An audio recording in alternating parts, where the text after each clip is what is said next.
আর একটু দেব? আর খাবো না। তাহলে তারিখটা ঠিক করি। নিশ্চয়ই। 2-1 সপ্তাহের মধ্যে বাড়ি হয়ে যাবে। কাল বাথরুম আর রান্নাঘরের জন্য টাইলস আনতে যাব। আমার মনে হয় না 2-1 সপ্তাহের মধ্যে কাজ শেষ হবে, আরো বেশি সময় লাগবে। হালিদে চাচিকে নিয়ে সেদিন দেখতে গিয়েছিলাম না, আরো অনেক সময় লাগবে।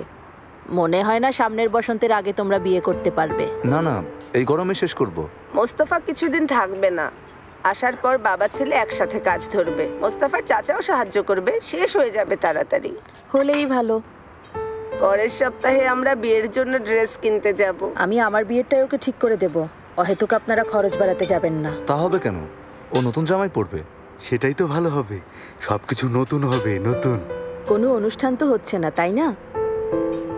তাহলে আমরা বিয়েটা তো সাদামাটা ভাবেই সারতে পারি। সেটা কেন? আয়োজন তো হবেই। আমাদের যতটুকু সাধ্য আছে আমরা চেষ্টা করব। অনুষ্ঠান যদি আমাদের বাগানে হয় ভালোই হয়। রইসের ভাইয়ের সৈকত একটা রেস্তোরাঁ আছে, চাইলে ওটাও ভাড়া নিতে পারি। দেখি, কথা বলবো।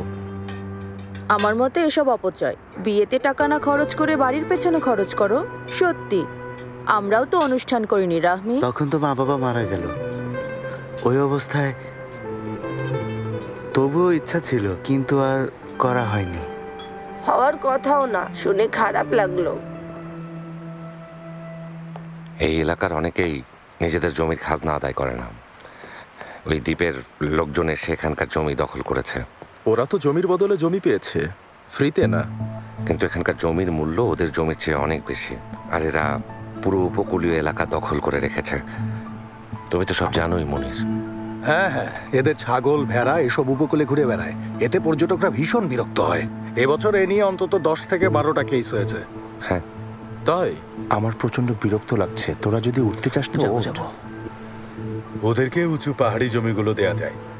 আবারও অদল বদল হলো। হ্যাঁ, ঠিক ঠিক।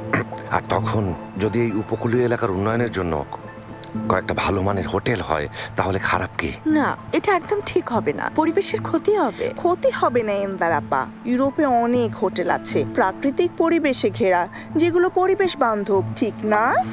ঠিক বলেছ। আমাকে যেতে হবে, আজ উঠি। আসলে আমার আর মেলতেমের একটু ওঠা উচিত। মেলতেমের কিছু ফ্রেন্ড এসেছে, একটু দেখা করতে যাব। আরে হ্যাঁ, যাও না, গেস্টদের দেখে শুনে রাখো। আমিও হোটেলে যাই, তোমরা চলে এসো। ওকে।